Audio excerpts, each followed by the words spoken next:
So hello and welcome to the eighth meeting of the Voices in Vegan Studies speaker series brought to you by Arihanta Institute. For the series, once again, I am your host, Jonathan Dickstein, professor and lead organizer of the Vegan Studies Initiative at Arihanta. So I know that some of the folks that come to these talks are people who are involved in Arihanta, some who aren't, some know a lot, some know a little. So for those who are new, I want to just give you some basic information about what we do here. So Arihanta Institute is an academic institution dedicated to advancing education, scholarship, research, and public dissemination of the Jain values of nonviolence and compassion for application in everyday life. So here we're really concerned about Jain ideas, but also their kind of broad universal appeal and how you can actually manifest them in your lives and not just kind of work through them in theory. The mission is to empower individuals to apply these principles for the betterment of humans, non-humans, and the environment. For those who might be new to the Jain tradition, this is a vast topic, but I think it's important to highlight for this series that the Jains are the oldest vegetarian community in the world, practicing and teaching an animal-focused vegetarianism for over 2 millennia. And this is a very, very unique and, in a sense, astounding feature of the Jain tradition. The Pundrapol or Jain Animal Sanctuary is another prominent example of the Jain concern for the welfare of animals. So in April of this year, our institute launched the Vegan Studies Initiative to educate Jains and non-Jains alike about veganism as a real-world actualization of the practice of multi-species nonviolence. And as part of this initiative, we offer a concentration in our master's degree program in engaged Jain studies. We offer a kind of whole curriculum of online courses, and we host special events such as this series, Voices in Vegan Studies. You can go to our website, arihantainstitute.org, for information, not just about the series, but what we do with the Vegan Studies Initiative and what we're doing overall at Arihanta Institute. So, turning to our series, this is a 9-part series dedicated to spotlighting top figures in vegan studies and animal studies from around the world. Our final event of 2024 takes place in a month on December 16th with Charlene Shaw, co-founder of Love and Arms Animal Sanctuary in Erie, Colorado. So this is the 8th installment, and it is with today's speaker, Nirva Patel, who we are extremely excited to have. So let me give you a little information about Nirva and the program for today. Nirva Patel is the executive director of the Animal Law and Policy program at Harvard Law School. Nirva is an attorney with a background in science, communications, and animal policy. She brings decades of experience inspiring positive change for animals as an animal rights campaigner, nonprofit board member, and executive producer of documentaries such as Meet We Halfway, The End of Medicine, and The Game Changers. She has served on the boards of Farm Sanctuary, Massachusetts Society for the Prevention of Cruelty to Animals, the International Anti-Poaching Foundation, Fur Free Coalition, and the International Vegan Film Festival. She grew up in Ashland, Massachusetts, and then worked in animal advocacy in Mumbai, India for close to a decade. Since coming back to the US, Nirva has led many successful animal campaigns, including banning fur in the towns of Lexington and her home in Weston, Massachusetts. She's a member of the Massachusetts Bar Association and the United States Patent and Trademark Organization. She holds a JD from the New England School of Law, an MS in Animals and Public Policy from the Cummings School of Veterinary Medicine at Tufts, and a BS in Biomedical Engineering from Boston University. She is a Jain American who practices the philosophy of ahimsa, which espouses nonviolence to all living creatures. Wow, such an impressive resume and such a wonderful background to bring to the talk today. So very shortly, today's talk. Jain Principles, Animal Law and Veganism, Living an Engaged Jain Life. In this talk, Nirva will talk about her experience as a Jain American who gave up dairy after learning about the violence of modern-day industrialization in animal agriculture. She will share her experience working as an attorney and executive director at the Animal Law and Policy Program. Nirva is acutely aware of the synergies among Jainism, animal law, and veganism. And in this talk, she will discuss these intersections, these overlappings, and how it informs her daily life, both work and personal. Just to let you all know, for those who have been here before, as always, we will do a Q&A at the end of the talk. So I highly encourage you throughout the talk to drop your questions in the Q&A box, and I will relay them to Nirva afterwards. Also, if you have kind of comments that aren't necessarily in the form of a question, I know some people have kind of thoughts and they would like to hear more about it, but they don't necessarily have one with a question mark at the end. Well, folks, I also encourage you simply to kind of share that as well, and we can use that as fodder for additional conversation. Anyway, without any more delay, Nirva Patel, thank you so much for being here and joining the series. Thank you, Jonathan, for that lovely introduction. And I ask the audience to bear with me for 1 minute while I share my slides. Could take a couple of seconds, so hold on.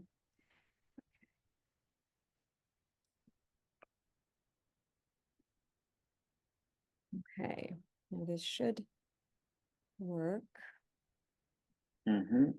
Is that good? It looks great. Great, thank you all. So good afternoon. Thank you for being here today. I know everyone's busy and I appreciate your time. It's an honor to be here and talk about Jain principles and animal law and veganism. And I know many of us on this call live a very engaged Jain life or a very engaged, compassionate life. So it's lovely to be here with all of you. As Jonathan mentioned, I wear 2 hats at Harvard Law School. I'm the executive director of the Animal Law and Policy Program, and I'm also the clinical instructor of the Animal Law and Policy Clinic. While I cover my journey, my background, I look forward to presenting on 2 specific issues that are very close to my heart: animal advocacy and religious accommodation for Jain dietary practices in schools. I'll talk about this later. I'll lead up to it, but just giving you a heads up that I'll be focusing on those 2 topics. I will walk you through how the philosophy of ahimsa, or nonviolence, can inspire impactful advocacy for animals and for students. We will explore my experiences, the systemic challenges we face, and the potential solutions to build a more compassionate and inclusive society. So let's begin.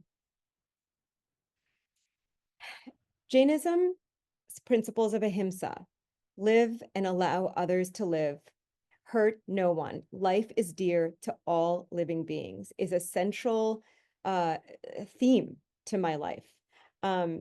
It teaches us that all living beings have this inherent value. All living beings, whether you're small, big, important, unimportant, everyone has this inherent will to live. And because of that, they all deserve compassion. So this principle is profoundly simple, yet transformative in all of its implications. Animals in our society, especially in the United States, are often treated as commodities rather than sentient beings with their own lives and preferences. From industrial farming to scientific testing, the exploitation of animals is truly a global issue. Jainism challenges us to question such practices and seek alternatives that honor the interconnectedness of life. My advocacy focuses on bridging this ancient philosophy with modern challenges, demonstrating how the timeless values of nonviolence and compassion can inspire systemic change in areas such as law, education, and public policy. I just have a my current work right now, I'm working on a chapter in the Global Animal Law textbook, which is going to be published by Oxford University. The chapter is titled The Dairy Exception, which is something that we talk a lot about within Jain communities. Is dairy something that is consistent with the ahimsa doctrine, or is it not? So the chapter is forthcoming. The dairy exception refers to societal norms that excuse the exploitation of dairy animals, often overlooked even in vegan advocacy. My goal with this chapter is to highlight how this exception perpetuates harm and to propose legal frameworks that hold all animal industries accountable. As I mentioned, the dairy exception is kind of at the heart of a lot of Jain centers in America, a lot of Jain communities. It can be potentially controversial, but I do believe that these conversations are important, and we really do need to understand more about how animals are exploited in factory farms and how that milk and dairy is actually making it to your plates. Okay. My career path has been anything but linear. I started off with biomedical engineering, moving into law, and eventually focusing on public policy and advocacy. Each chapter has contributed to my understanding of how to address systemic issues. I always knew that I was interested in advancing the standing of animals. I just didn't know how to do it. So the path was not always clear, but there were, I guess, examples throughout my path that constantly reminded me that this is the right place to be and I'm doing the right work at the right time. So I became I was a biomedical engineer. I then I went to law school. I worked as a lawyer at one of these big Boston law firms, and I got my patent law degree, and I thought, maybe I'll design these inventions for non-animal testing, and maybe I'll apply this to whatever I learn, I can apply it to advancing the standing of animals. I moved to India. I lived there for 8 years, due to my husband's work, and then I said to myself, if I really want to go into this field, I have to study it. I have to really understand it. I have to get my hands dirty. I have to get involved. So I joined all of these boards, including Farm Sanctuary and the International Anti-Poaching Foundation, and all of these, wonderful organizations listed. And I learned that there is a big community out there that is focused on this work, and everybody adds something to this story. Everybody adds something to the movement. And then I also came to the conclusion that this is something I can do as a real career for hopefully the rest of my life, because, there is so much that the public does not know when it comes to animals and when it comes to animal exploitation. So I studied, I got my master's in animals and public policy at Tufts. I then applied for an externship at Harvard Law School, and I then became a policy fellow, and then a senior policy fellow, and now I'm here where I am. So sometimes you don't really know where your career is going to lead you, but I think at the backdrop, if you're always thinking about the intention of what you're doing, you will land up in the place you need to be.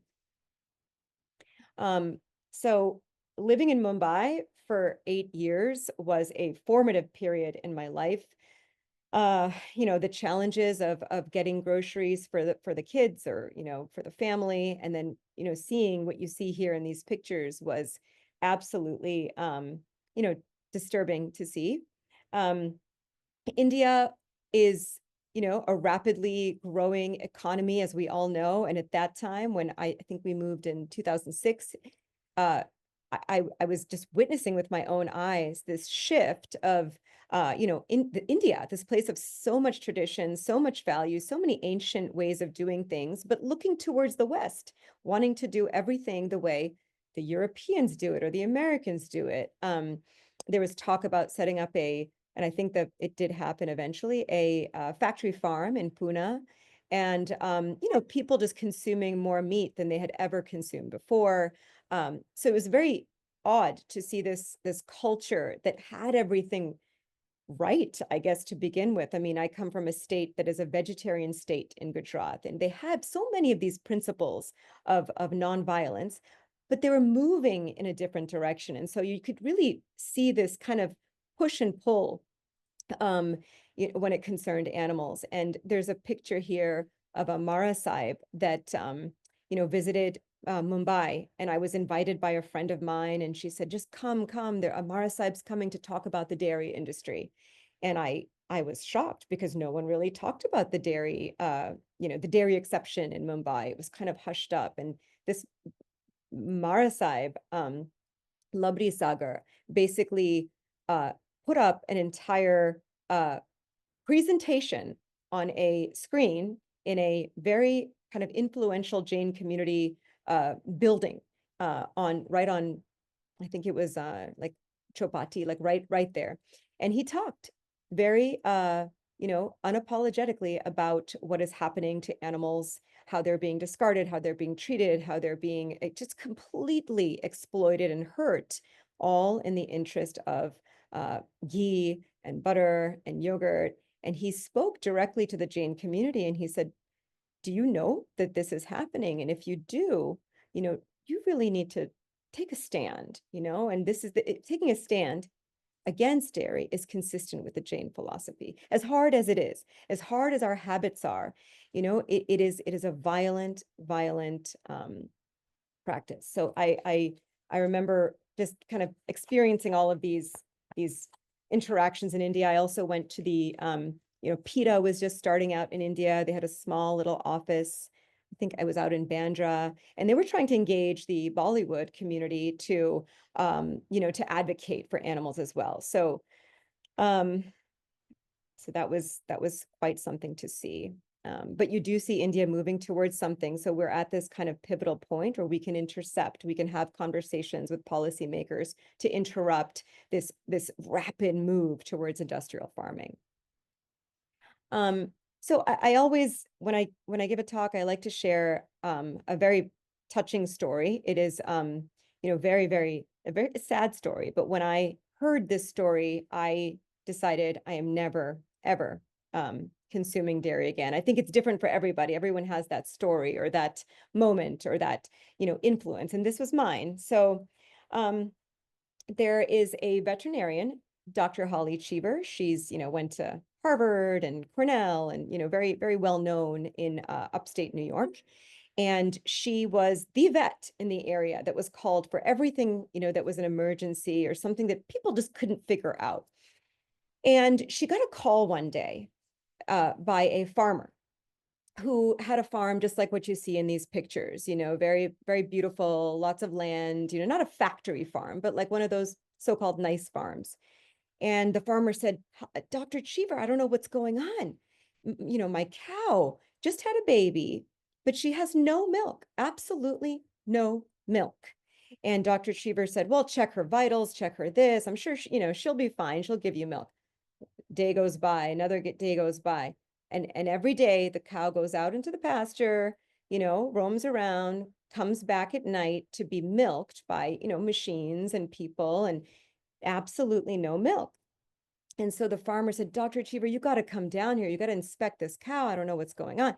So she goes down and she looks at the cow and she says, what? The cow looks great. I mean, where's the cow's baby? The baby was still kind of waiting in a different area, different room away from the mother, but waiting to be sent to the veal factory. Baby looked healthy, could not figure it out. Days go by and the farmer said, you know what? He called up Dr. Cheever. I figured it out. I followed the cow. I followed her out into the pasture. And when I followed her, I noticed in the bushes, in a really, really grassy area, there was another baby there. So she basically delivered twins. And she had the memory of what she had gone through for the prior 4 deliveries, where she had a baby, the baby was taken away from her, she never saw that baby again.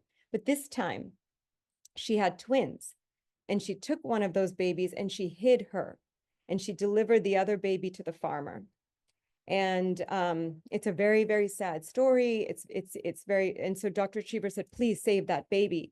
please save that baby. Don't, anyways, it ends also in a very sad way. The baby was sent to the veal place and the mom, was devastated. But this story I share with you not to make you sad or to make you think about, something just so horrific like that. But it shows that animals feel so much, they care so much, they're completely trapped in these situations. They can't do anything. And they do whatever little bit that they can do, hoping that we are watching as human beings. We're watching their emotions. We can make a change. So that is the story of Dr. Cheever. Okay, so if you haven't seen some of the, it's more of a lighter mood. If you haven't seen some of these films, when I came back from India, I was like, okay, let me get involved. What's going on? And my sister happened to be at Sundance Film Festival, and she was staying, listening to all of these different movies and ideas, and roaming around. And she said, Nirva, there's this team out here that is working on a movie called The Game Changers, and you got to get connected with them. And she connected me with them, and we were, fortunate to support as executive producers. But the movie was unbelievable when you look at the vegan movement from a health perspective.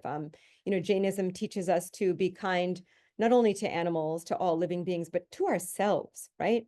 So the movie talks about how you can actually, it's a star-studded cast. We had producers like Serena Williams and The Strongest Man and the ultra marathon medalists. And I mean, it was just an unbelievable film about athletes who midway in their lives decided, hey, we got to change our diets. These diets are not serving us.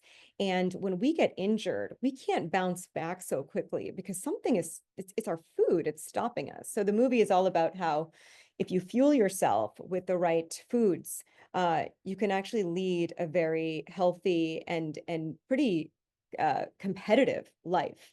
And all of these athletes had been following the vegan diet for years. But the movie puts it all together. It's available on Netflix. It was one of the most watched plant-based documentary of all time.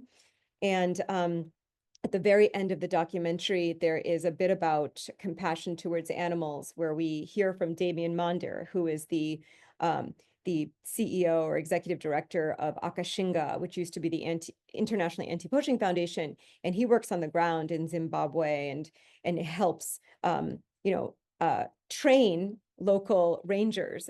All of them are female rangers who have actually gone vegan.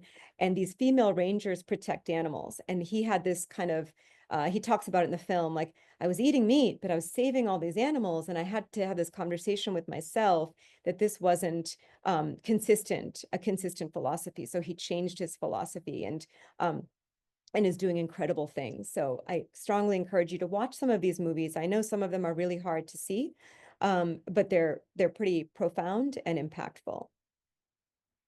Okay, so I just want to talk to you about some of the work that I do. As Jonathan mentioned, there are many Jains who incorporate their philosophies of ahimsa into their daily life, into their work, into their families, into their children. And what I do at the law school is I work for a program that so there's a program that works on research and scholarship. We have fellows that come in from around the world, and they stay with us for a year, and they produce papers and research. And then we also have the clinic. And the clinic is where we work with students. So Harvard Law students have a choice to take our clinic, to get engaged in our projects, and to learn about this field of animal law. What is it? So I'd like to talk about a few of our projects, just so you know what we're doing over at the law school. Okay, so this is a picture of a beautiful animal that is called a manatee. They're also known as the sea cows. Like they're very big, they're very beautiful. And the clinic is leading a crucial effort to secure stronger protections for manatees by advocating for their relisting as endangered under the Endangered Species Act.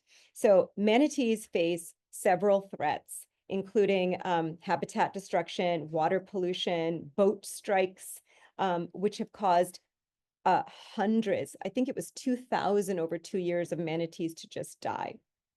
Relisting the manatees would reinstate critical federal protections, including stricter habitat conservations, increased oversight of human activities, even just telling boats, like you can only have a certain number of boats out there because they're just too harmful to the manatees. So we use scientific evidence, we document the environmental kind of like impacts of a smaller population of manatees. And we really push for regulatory changes to safeguard these gentle marine mammals. And, you might be wondering, why do we need to save them versus other animals? What do manatees do, right? So beyond their ecological role, manatees are important in mitigating carbon emissions. So they're herbivores, and manatees graze on seagrass beds, which are powerful carbon sinks. So they store significant amounts of carbon dioxide and help to combat climate change. So without these seabeds, we don't have as much under the sea that is absorbing carbon.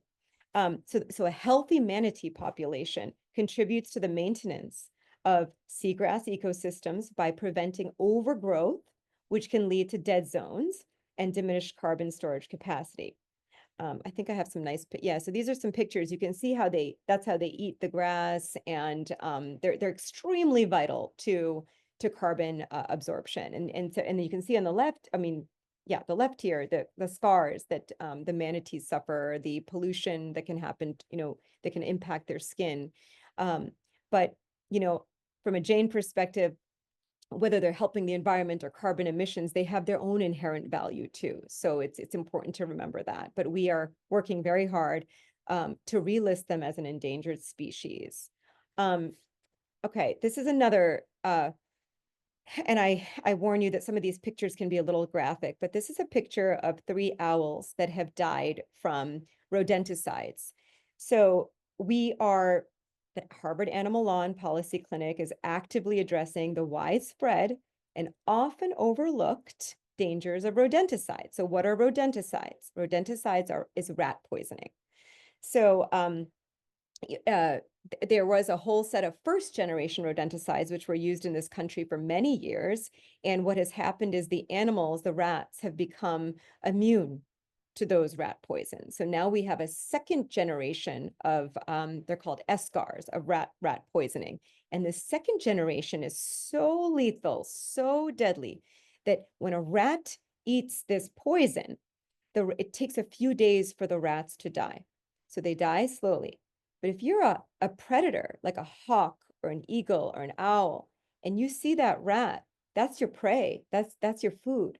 So the animal comes down, swoops up the rat, and then that animal dies a very slow death. And that's what happened to these animals. So, through legal petitions, public education, collaboration with scientists and conservation organizations, the clinic is trying very hard to reduce the use and kind of ban these second generation rat poisons. And we're trying to promote safer, non-lethal alternatives. Bring your trash inside. Take care. There's so many things we can do as humans to, reduce the amount of rat poisons that we need just by changing our behavior. So, rodenticides disrupt ecosystems. This is what it looks like. This is like the eagle swooping in, and they're literally ingesting these poisons. Many of the predator species are protected species, and that's how we kind of got our angle into our advocacy against rodenticides. Okay. Here's a picture of an eagle, and what happens when they ingest these poisons is it's an anticoagulant, so the blood can't clot, and so they're literally bleeding to death on the inside, and it's a very tragic thing. So if you see this presentation and you go back to your own town, your own city, find out what the town is, what you're paying for, right? Like, what are they using for rat poison? Are they using escars? Is there something else that can be done? There are a bunch of towns in Massachusetts who have banned it, and now we're working on the state level. And as you can see, when these beautiful animals suffer so tragically, and when they die, there's more suffering. People start to suffer. People who go for walks every day, who view these animals in the trees and their beautiful, glory, they also suffer. And here's a picture of, on the right-hand side, a picture of an eagle, a bald eagle, named MK. 3 generations of his family passed away from eschars. So we're working very hard on this project and supporting the local community as well as working at the state level. Okay. The Animal Law and Policy Clinic and program undertook a rigorous, multi-pronged advocacy effort to address concern about the monkey experiments conducted by Dr. Livingstone at Harvard Medical School. These experiments raised significant ethical and scientific issues. We engaged with Harvard's IACUC, which is the Institutional Animal Care and Use Committee, to critically assess the protocols used in these experiments. It is a very controversial topic when we talk about animals used in medical research. On the one hand, humans are loyal to their own species, and they will, sometimes view animals as just commodities, like lab equipment. But sometimes these experiments go too far. And that's what happened in this case, where the researcher used, very severe methods of sewing the eyes shut of baby monkeys so that she could do some visual studies on whether it is critical for a baby to see her mother to establish a bond. Something that when we spoke to Jane Goodall said, this is all, you can observe this in the wild. You don't need to do this to animals in a lab. And so this is always a controversial topic. And what we did is we got 380 scientists to call for an end to the funding of cruel monkey experiments at Harvard Medical School. So we wrote a letter to the IACUC, and we also wrote a letter to the National Institute of Health. So this happens sometimes right in our own community at Harvard. We have the law school, we have the medical school, and we did what we felt was right. And that was totally fine because, the dean encouraged, and it didn't stop us. And this is part of what we do. We're bold. We're very bold within the Harvard community. So yeah, this is, what happened with the mother when she lost her, when they take the baby out, is they would just, the experimenter would throw in a stuffed animal. And then when the mother would hold the stuffed animal, she concluded that, oh, it's fine. The mother's totally fine now. Like, she's okay. She's with her stuffed animal. This could have implications to human beings, during postpartum depression. And so sometimes, there's a view by people in the scientific community that this is going too far. This is too much. And that's where we try to step in. Okay, so now I want to tell you a little bit about what I've done in the fur ban area. I spearheaded a campaign to ban the sale of fur in my hometown in Weston. As we all know, the sale of fur, an completely unnecessary fabric, touches upon animal cruelty, the environment, zoonotic disease, all in the name of fashion. I collaborated with local stakeholders, advocacy groups, environmentally conscious community members. I went to my town hall and I said, actually, I'm going to back up a little bit. I was reading a local newspaper before I even had this idea of banning the sale of fur. And I noticed that a professor at Wellesley College banned the sale of fur in my neighboring town of Wellesley. So I read that paper. I immediately called her up. Her name is Liza Oliver, and we're good friends now. And she said, yeah, you can totally do this in your town. And this is how you do it. And we got together and I said, okay, who do I contact? What do I do? You go, and this may not be the case in every town, in every state of those on the call right now, but find out how your local government works. Find out what you would have to do to pass a law, right? So I went to my town hall. I'd only ever really gone there before to vote, but I went in and I said, what do I do? I want to do something. I want to pass a law, a bylaw. And I had to get signatures. It was the middle of the COVID pandemic. So they had these rules and I had to get wet signatures. So actual ink had to be on the paper. And this was a problem because during COVID, no one wanted to come near me. And I would, go to people with my clipboard and say, can you sign here? I just need 15 signatures. If I get 15 signatures, I can then present at the town hall. So I'm just asking you to sign. So they wouldn't come. So we were like, where do we go? So we went to the town garbage dump, and we went there and we stood out there with these, paper, pen, and these clipboards, and we got our 15 signatures in the middle of COVID. And then I worked on a campaign. I talked to the little small businesses here, and you would be surprised when you're on the right side of compassion, you will be surprised how many people support you. So I went to this business, the one little business we had, and I knew she was selling these little rabbit furs. And I was kind of afraid to talk to her, but I did. And I said, look, do you know what fur is? It's so cruel. It's so awful. It's really unnecessary. Our town doesn't stand for this. And she said, you know what? I've had these rabbit fur keychains in my store. I think they're awful. My daughter's now vegetarian. I am with you. Like, I'm going to get rid of this. And do you need a quote for your, and she supported me in that ban, and it was unbelievable. And when I went to the football field, the way our town votes is everyone goes to the football field and they raise their hand if they're in favor, or they don't raise their hand if they're not in favor. And the moderator just looks at the whole crowd and says, do we have a 2/3 vote? And he eyeballs it. And so I had to get a 2/3 vote. And my strategy for getting that vote was to compare these beautiful creatures that are exploited in the fur industry, rabbits, foxes, chinchilla, compare them to their dogs. Everyone in my town, almost everyone has a dog or a cat. I said, you love your dog and cat. These are just as sweet. These animals are just as sweet. You would never do something rude to your dog or cat. Why would you do it here? And they were all looking at each other and they were nodding, and then the law passed in Weston. It was the second town to pass. And now we have, I think, 7 towns in Massachusetts. So California is the only state that has passed a statewide fur ban, but we're getting very close in Massachusetts.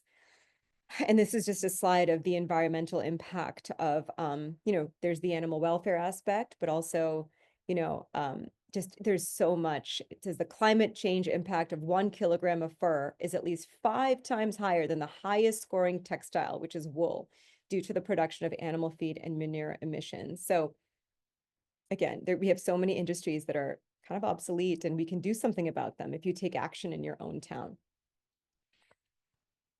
This is a project that we're working on right now at Harvard Law School, and it applies directly to this community and to everyone on the call today.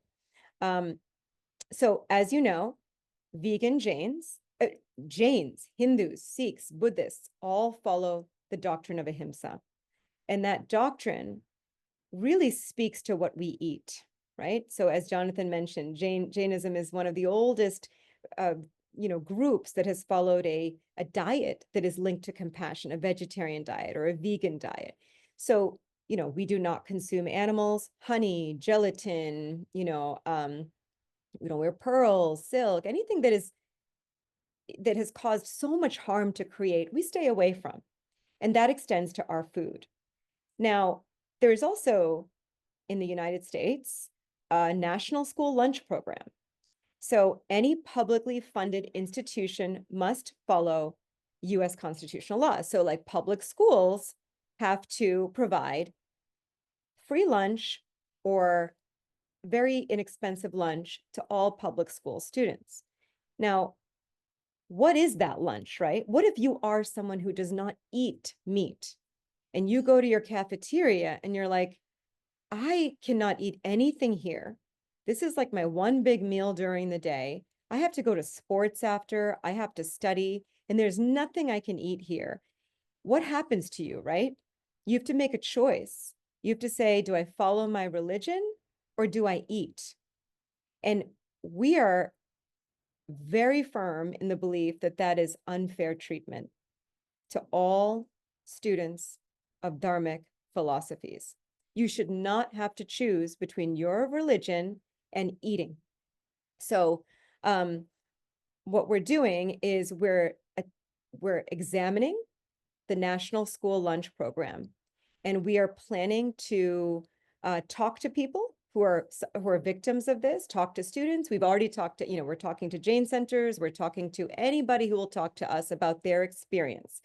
Why is it that Jain parents who have these values of compassion are sending their children to schools and knowing that their kids are not going to eat, right? So those Jain parents have to then wake up at 6 a.m., pack food, pack this, they have to spend, they have a burden just for food. And that is something that we're addressing, the needs of Jain students. So we're planning to understand the Jain student experience. There's, not only hunger, that's obvious, but there's a burden upon everybody. We talked to a student at the Jain Center of Norwood who said, I told my teacher, like, I don't eat meat because I'm Jain. And the teacher said, you're making that up. That's not a religion. I don't know what you're talking about that. You're making it up. And she was like, so there's the burden to educate people about Jainism, right? And then to tell them that, no, this is very directly linked to what I believe in it from a religious aspect. There's the cost. We're going to study public school menus. We're going to look at all of these regions. We're trying to look at the areas where the biggest, Jain centers are, because we want to talk to those students who are experiencing this. There's so many aspects about this, right? It's not just nutrition. It's, hey, you can't just offer a kale quinoa salad and say you're doing your part when the non-vegetarians are eating hot dogs and burgers and kid-friendly food. So there are many aspects to what we plan to tell the USDA that they have to do to meet the needs of Jain students. So we're in the middle of surveying people. I have circulated an entire survey. I sent it to all the Jain centers, and we're hoping that people do fill that survey out, or they just contact us. And my email address is at the end of this presentation. So if you're experiencing this, we want to talk to you. We have sent an email out to all the Bachelor classes, all the Bachelor directors. We're working with 2 board members at YJA. They just got on this. We're going to be talking to them next week, and we're going to propose a solution. So, if you have any questions, you're experiencing any of this, please do reach out to me.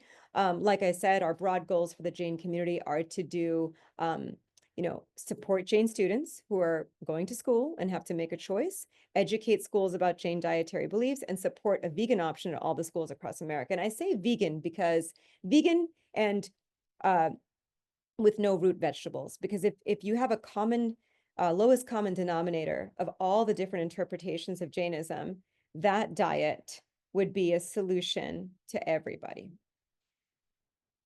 So here's a picture of one of our meetings at the Jain Center, where honestly, we could have talked the whole day. We didn't even have enough time, but the parents were telling us about their frustrations, what they're going through.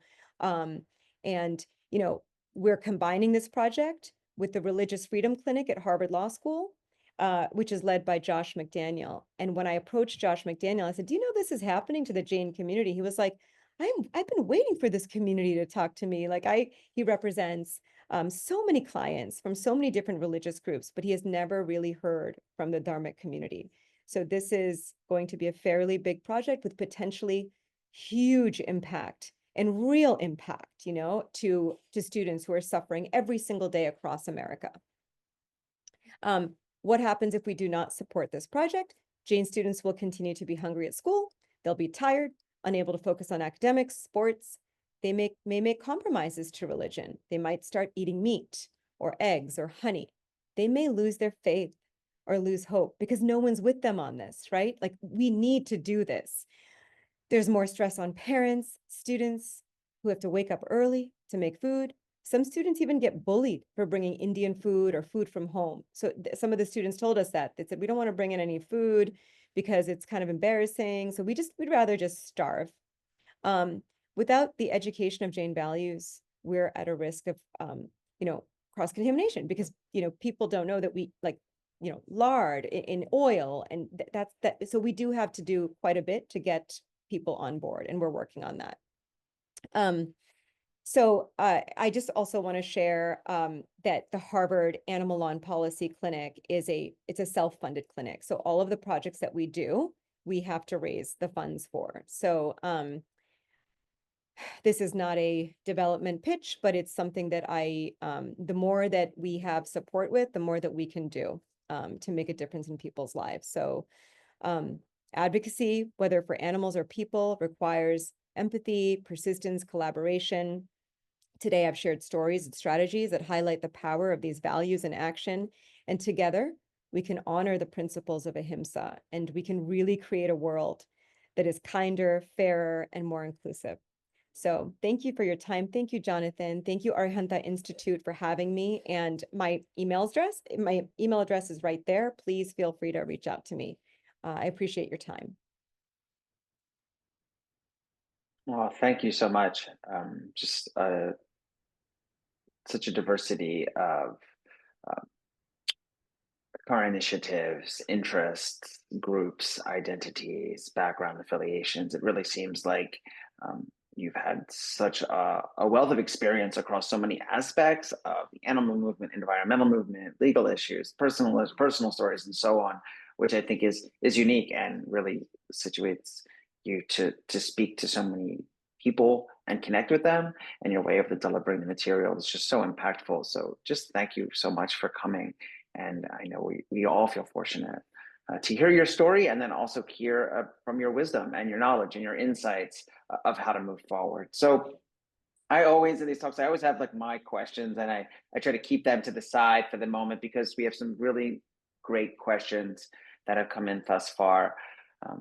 And so Rajesh Shah has asked, says the media and the US FDA is very focused on cow milk being the most healthy option when compared to almond or oat milk.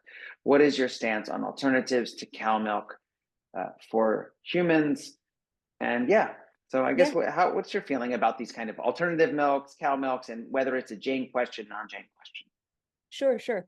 So, I mean, my answer is that you do not need dairy milk at all, and I haven't been drinking it for years, and I'm fine. I do think that, some alternatives are better than others, depending on what your particular, health situation is, right? So, I I like oat milk. I think it's very substantial, and I can make Indian chai with oat milk so easily, absolutely no problem. Like, it tastes exactly the same. So I strongly suggest that you try Oatly.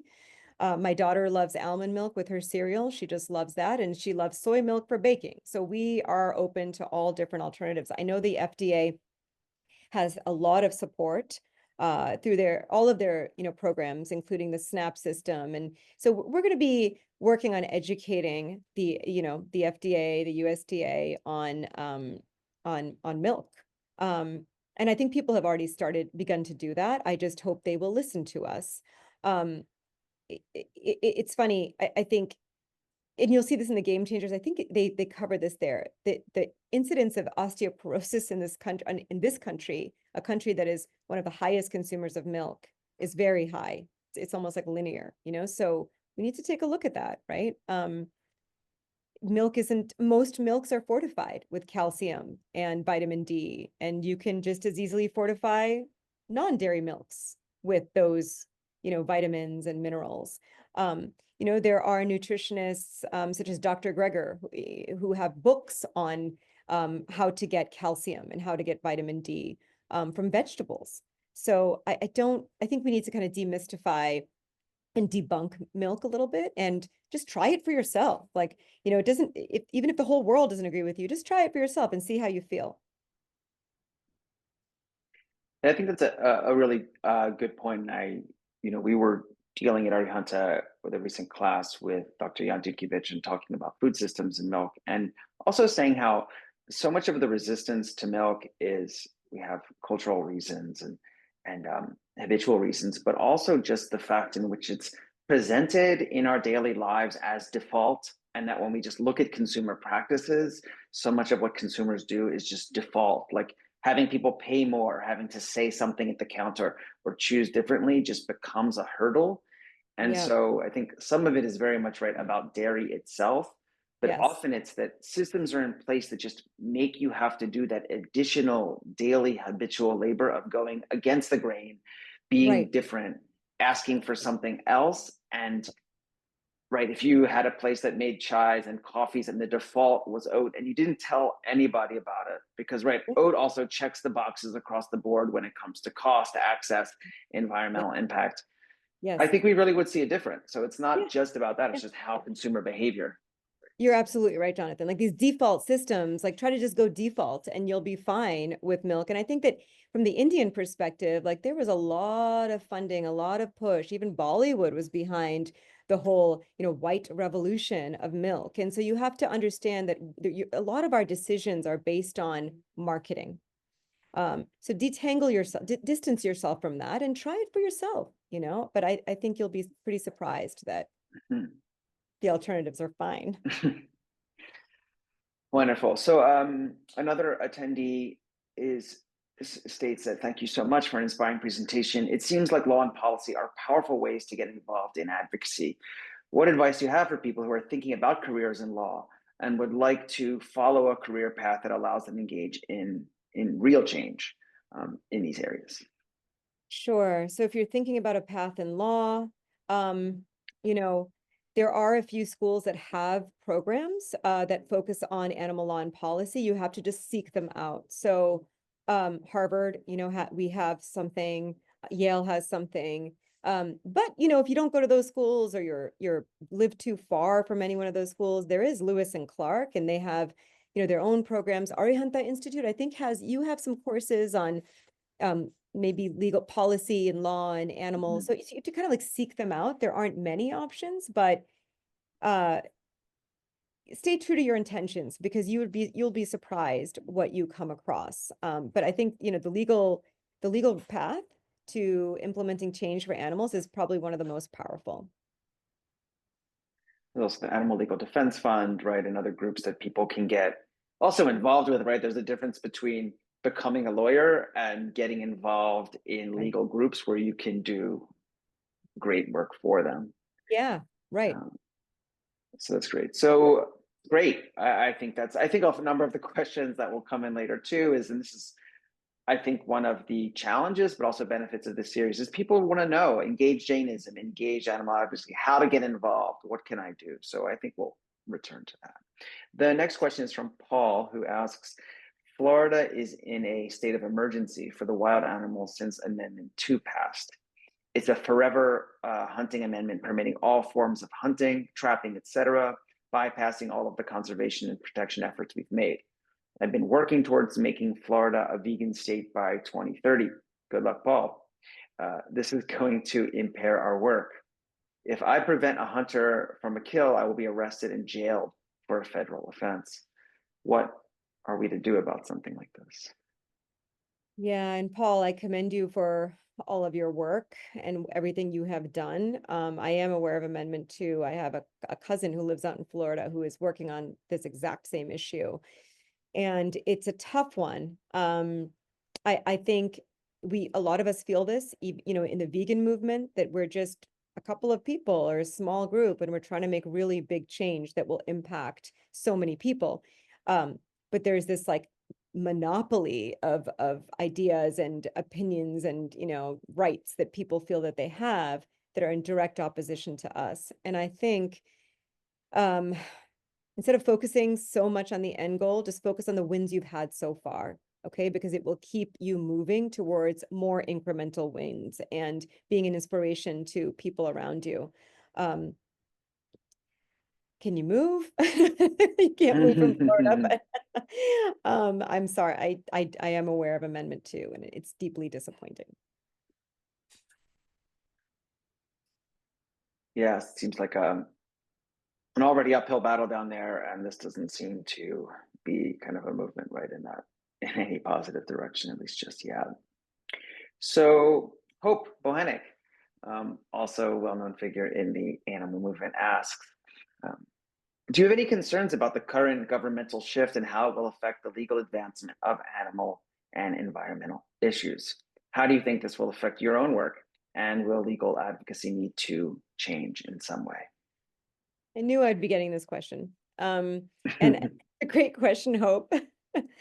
So yes, I am concerned. We're all concerned, and we will have to wait and see what happens. I just hope that as Paul said, all of the good work that we've done so far isn't just completely overturned. Hopefully the Endangered Species Act isn't repealed or overturned. But that being said, like there's so many treaties we need to sign, like the Convention on Biodiversity. The United States is the only country that hasn't signed that treaty, and that was before this election. So there are things that haven't been happening for a long time, and I hope that perhaps in a time of extreme, right views, maybe there will be some concessions that will be coming our way. But it does make our job even more important, I think, to be out there and advocating for animals, for conservation, for biodiversity, and for our students and in school lunches, for all of it. So it makes us even more engaged, I would say. So on that point, because there's another question related actually that Hope asked as well, and I would kind of like to tie these together because they're both about kind of current political changes or political events that have happened. So we have obviously challenges with the current administration. What we also saw were, and this is kind of from Hope's question as well, wants to know your thoughts about these current ballot initiatives that came up right this month. Measure J in Sonoma County was up, and then there was also this initiatives 308 and 309 in Denver that were about banning slaughterhouses and banning the sale of fur. So I guess the question here is like, what do you think about this pivot to certain ballot initiatives? This seems to be, at least now I'm going to speak for myself, more prominent in the quote unquote mainstream animal movement than in the past. None of these ballot initiatives passed, right? Actually, which can be interpreted in different ways. I'm not as familiar as in Sonoma County as in Colorado, where while those did not pass, they're becoming more and more of an issue. So maybe it's a long game. So as someone who's just been in this for a long time, I think if I can use Hope's question as a springboard, is like, what do you think about these kinds of initiatives? And what's the kind of timeline that you think is smart to think about them? And or just what are your takeaways from them, at least this in 2024? Yeah, it's a great question. I think there's just many different ways to impact policy, and ballot initiatives can be, they can work when federal action does not work and there's no hope for federal action to work. So I think that anyone who's working on a ballot initiative, I mean, like in Massachusetts, I don't think it was introduced this year, but Massachusetts, the fur bill, it's introduced every year, right? And then 1 year it's going to pass, right? So you have to just keep that energy going, get everyone in power, the congressmen, all your representatives on your side. All of that good work is still moving in a direction, and I think that maybe ballot initiatives are, while they're not often successful, they're more viable in this current administration than looking at federal change. So it is a long game, and I think that all of this is a long game. So remember and keep in mind all of the good that you're doing, all of the small incremental, as I said, small incremental steps, because that's what it takes to bring down a monopoly. Yeah, even local action. Yeah. Yeah, sorry.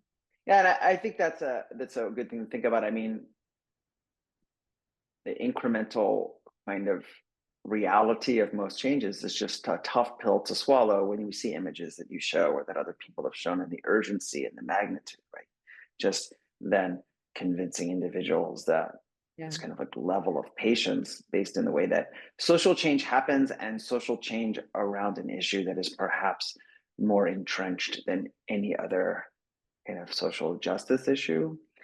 And so this kind of maybe leads to, and I apologize to those who've asked questions. I'm kind of trying to group these together. As like a number of the questions too are about like, what can we do, or what do you recommend?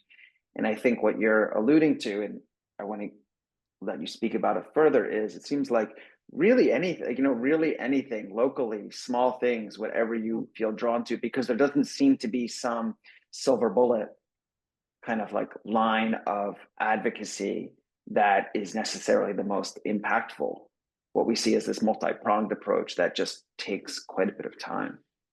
Yeah, and to that point, I think it's important that you view yourself as such a good ambassador for this movement, and whatever allows you to keep hope in this field, in this work, do it.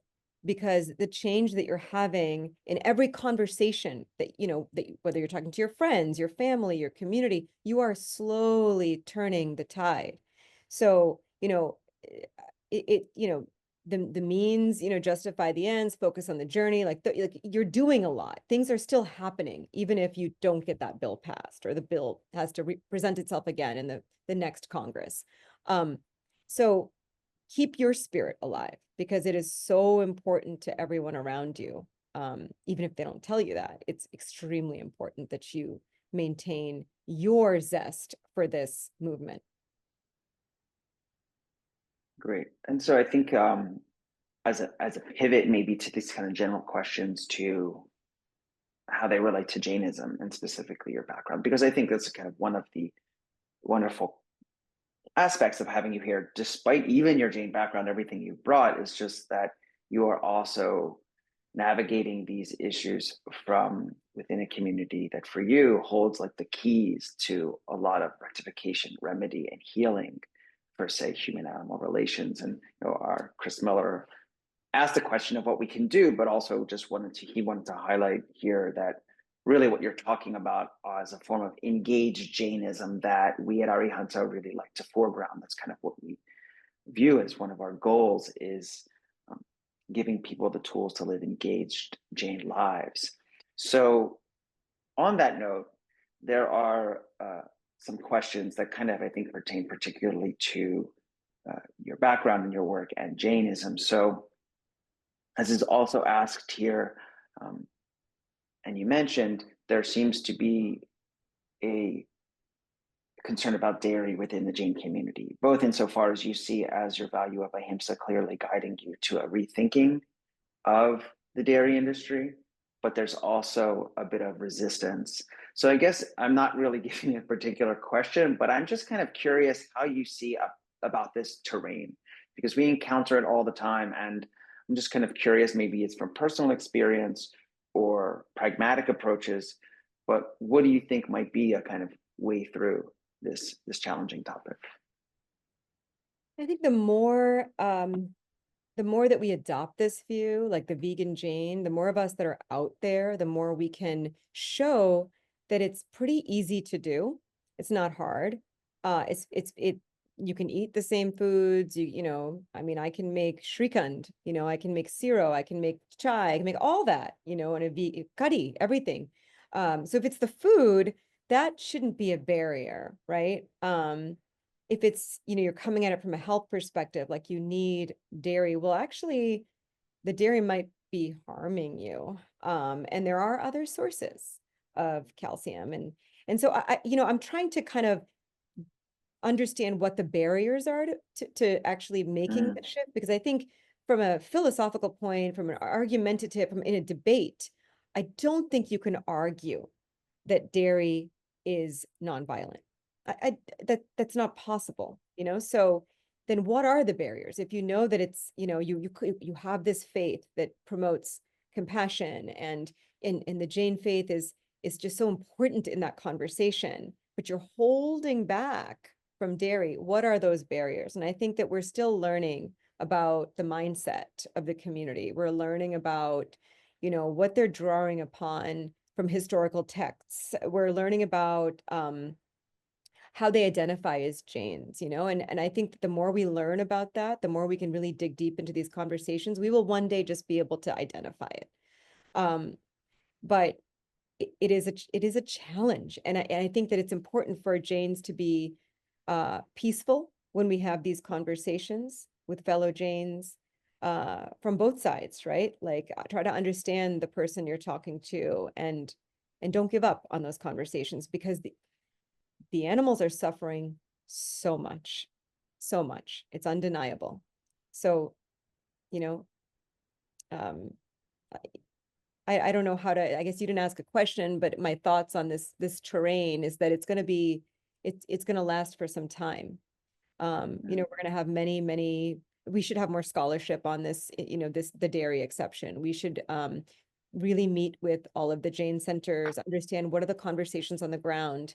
You know, is it that they know about the harms and they're still saying it's okay? Or in their minds, there's this cognitive dissonance that, but that's not the milk I'm having. The Amul ghee is very different, that's good, but everything else is bad. What are those? What can we do to clarify some of that thinking?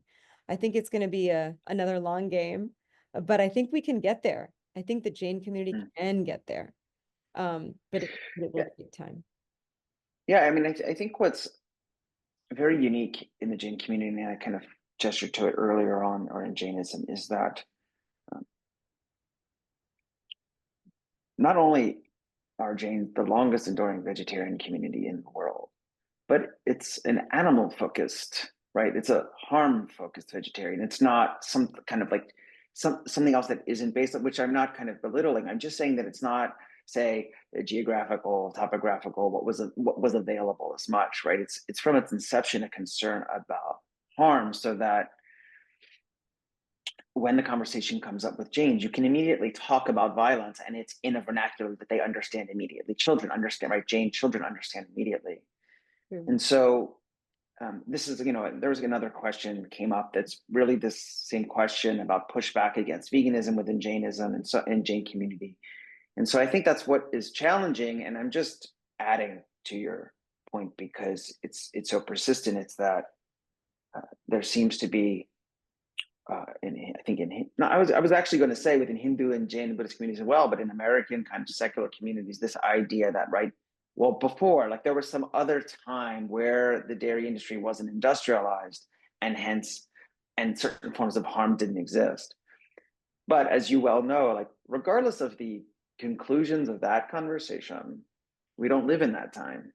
So it's really bizarre to refer to hypothetical times as being relevant to our current situation. So I think what you're saying really points to, right, these really embedded cultural norms, which is that if we know the harm is happening and we know it's directly related to dairy, wouldn't that impress upon us a new kind of moral responsibility? And it's at that moment where there seems to be like some kind of discomfort that, like you say, just might take time. True. And I have heard that so many times from the community that, oh, back then, the animals were so loved. We only took what was extra, all of those like conversations. But, after having 4 children and feeding them and, in my mind, I'm thinking it is violent just to touch a female animal and to extract milk from her. So while I'm not trying to say that everyone in the past didn't know what they were doing, they weren't following Jainism, I'm not trying to say that. But my interpretation of dairy, no matter how you look at it, is violent. Even if the animal was treated well and it was won, the animal, something was taken. There was a take. There was a take. And to me, that is not consistent with the Jain philosophy of ahimsa.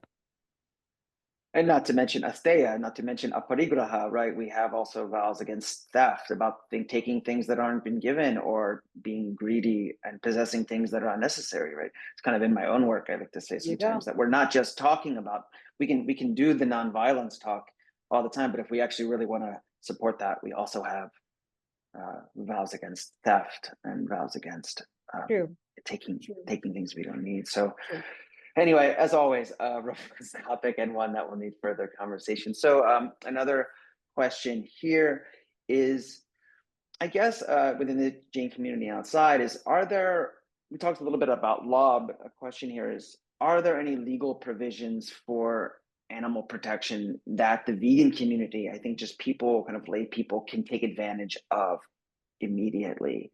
And I think this is a good question. Yes, and this is what we are working on right now. The National School Lunch Plan. Like that plan is something that cannot be discriminatory. That plan has to serve every public school student in this country. But the food that is then kind of, all these schools get funding to provide school lunch, but that school lunch is designed in such a way that Jain students cannot subscribe to it. And so it's discriminatory. And I think that getting petitioning the USDA to, somehow, we're going to try to do it, petitioning the schools, having a conversation, get a group together in your school district, get all the Jains and say, look, our kids, whether they're vegan, vegetarian, maybe they want to be vegan, but if these options are there, they have standing because this is a religious issue, right? This is something that touches upon religion. And the government will never interpret religion. They won't say, well, some people eat this, some people eat that. You don't know they won't. As long as you have a sincere belief that this is an interpretation of your religion, this national school lunch plan should serve you.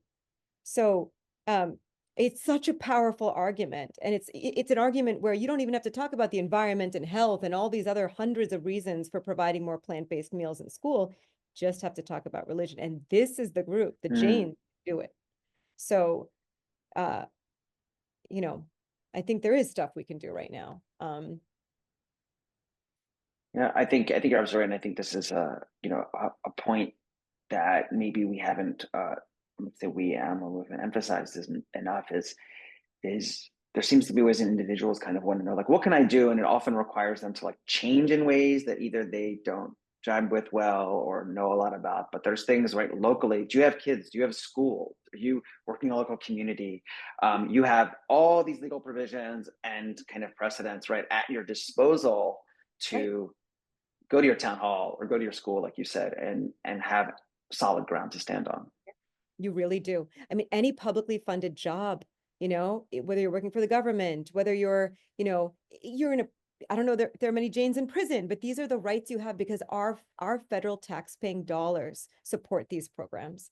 And those programs cannot discriminate on the basis of religion. Okay, so here is a question, getting back to the topic of fur. Agni writes, thank you so much for this presentation. This is a bit detailed question, but you may be able to help. On the topic of a fur ban, I am a garment designer, and I can tell you that in haute couture, fur is a hot topic, and some designers are saying no to fur. But silk and wool and so-called vegetable tanned leather, especially, and to a lesser extent feathers, are still used and promoted as not only natural and humane, but preferable in quality. This haute couture attitude trickles down into the rest of clothing manufacture. Do you know of any movements that are seriously addressing bans or other legal actions for non-fur animal fibers? Such a great point and a great question. I don't know of any movements that are seriously addressing bans on non-fur. I think that if fur does prevail, and if we can ban fur, so many countries have banned fur. Countries, and if the US does it, I think we'll be able to then tackle some of these other industries like silk and wool. But really the best way to tackle this is to work on consumer demand, right? So if people aren't buying it, it's just going to go out of fashion. I think people don't understand what it takes to make silk. They don't understand that thousands of silkworms are boiled alive to make a small piece of silk, and this is happening every day. They don't understand, again, wool, it's a take. It's also something that, it causes quite a bit of harm when the wool is sheared, that, blood, infection, all of that happens. The more we can educate people about even pearls, like the poor, oyster, like that pearl is, they're injected with this toxin, like this pebble or whatever, and then the oyster works so hard to cover that, and then the oyster dies. And all of these stories have to be told. We have to understand why they're banned. Why, I think a lot of times in the Jain communities we just say, oh, we don't do this, but do you know why you're not doing it? Let's go there. Let's do this. Let's get into it. And I think that we need to educate ourselves before we go and try to change the behavior of others. So textiles is a big area for that, and I hope that we do see some movement after after fur gains some traction in the United States. Yeah, I think it's also a great point to raise. I think that there's been such a not any initial days of, or at least a half century ago, in the initial days of animal advocacy, where there's a lot on fur and a lot on leather, right? because we saw these as like the lower hanging fruits, as it were.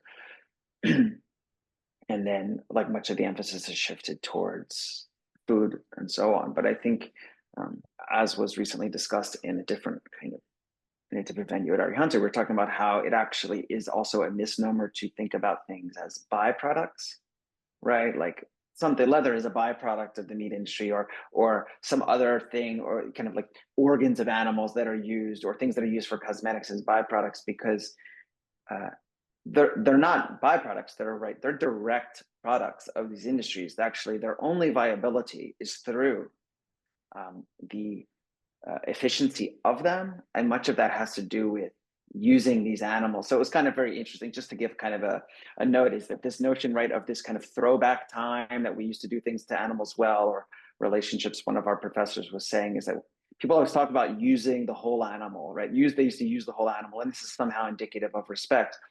And they were saying that nobody uses the whole animal better than industrial animal agriculture, right? These industries are more efficient at maximizing and exploiting than any other industries. And so the point was just that, to think that, fur is certainly not a byproduct. Leather is certainly not a byproduct. And that realizing that kind of any of these pillars of these industries that you feel passionate about or desire to get involved in are integral, right, to a major movement at eventually dismantling them. Right. And like, you're right. I mean, they create new markets, like gelatin and, eggs, like they overproduce those, that they find ways to sneak that into candies and this and that, because they have to use it. They have to commoditize these products, So like, it's not like you're just using what you need, or none of all of those arguments fail. Yeah, I agree. Great. So I think I was more efficient than normally, and I got through all of my questions. I usually get too drawn out on my own questions that I have for our speakers. So I guess in the last 10 minutes, I mean, folks who are here can certainly ask more questions. I think I would, I am maybe kind of curious, because I'm out here currently in California. I'm on the East Coast. I guess I'm curious about at Jain centers or in local Jain communities, kind of maybe some success stories. Are there some success stories you've seen? Or a huge question that comes up a lot is like generational differences. So I don't know if you want to speak a little bit to say, and you also are a parent, to say kind of generational differences in sensibilities around animals, about veganism, and so on. Yeah, that's a really nice question. I have seen success stories, so I know that I'm not going to name the Jain Center, but I remember writing a bunch of letters to a Jain Center and saying, I went to the Jain Center the other day and I felt really uncomfortable because I saw a big container of ghee used for puja, and I would really just hope that you stop using it. Never heard back, kept writing, emailing, Facebooking, like everything. And then the next time I went, maybe like a year later, to the Jain Center, I was like, let me just see. And the ghee was gone, and they were using oil for the diya, so they might, I think it's very hard for people to change things. They'll do it quietly, but I have seen quiet change, at the Jain centers. I know there are several Jain centers who've gone completely vegan. And I think that the vegan mandate, it just depends on who's in charge, who's on the board at that time, who is pushing the food like that. But I have seen quite a bit of that change. And I think that, why I think Jaina is totally on board with, vegan diet. And that is incredible, because all of that messaging goes right up to the parents, so the youth can be so powerful when they have conversations with their parents. And I would just kind of say to the parents out there, trust your children, right? Trust them, like, yes, you have your own interpretation of Jainism and it's wonderful, but they can also see things that we can't sometimes see. So have those conversations, trust your amazing, beautiful children with their philosophy, and be open-minded. Yeah. I mean, I think that's a tough pill to swallow, right? We tend to think that with age comes wisdom, and in a sense that's true. But with age generally comes conservatism as well, right? And feeling like more certain. And actually, I think there's insecurity. The world changes, and like we kind of, it's a little scary, I think, for older people. So kind of get hardened into those values. But most of the times, the children, especially as they get older and a little bit educated, are right. Right, they're just kind of riding new sensibility. They might not know, right? They might not have all of the arguments to knock down and know how to debate it, but typically the intuitions are there. And I too find it inspiring. I was at YJA last year, Young Jains of America, thousands of attendees, all vegan. It's never an issue. It's not an issue at all. And I think this also bespeaks what we said earlier is, isn't the compassionate choice also a default that is the most inclusive Yes. Yes, to start? it is. You're right. You're Right. absolutely right. From that standpoint, it is the most inclusive. Um, Mm. but you're right. Like with age comes habit. With age comes, age-old recipes you don't want to give up. We get lots of attachment happens with age too. I see it with myself, but these kids are pretty profound.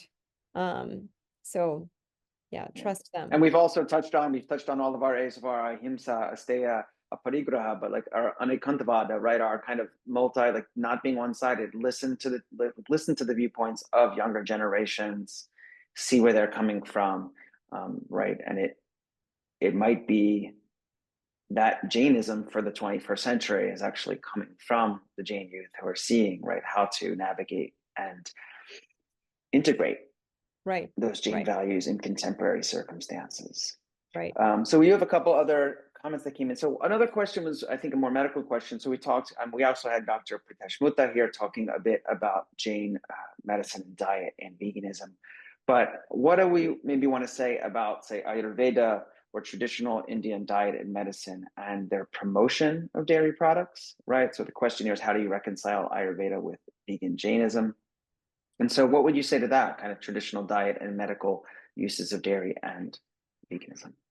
Right. Right. I know. And this is a tricky one with Ayurvedic practices that are ancient. It's a very tricky one. But I think there are Ayurvedic groups that have said, ghee, all of the components of ghee, if you kind of take ghee and you analyze ghee and you dissect ghee and you can find other sources of all of those components, you're still getting what you need from an Ayurvedic purpose.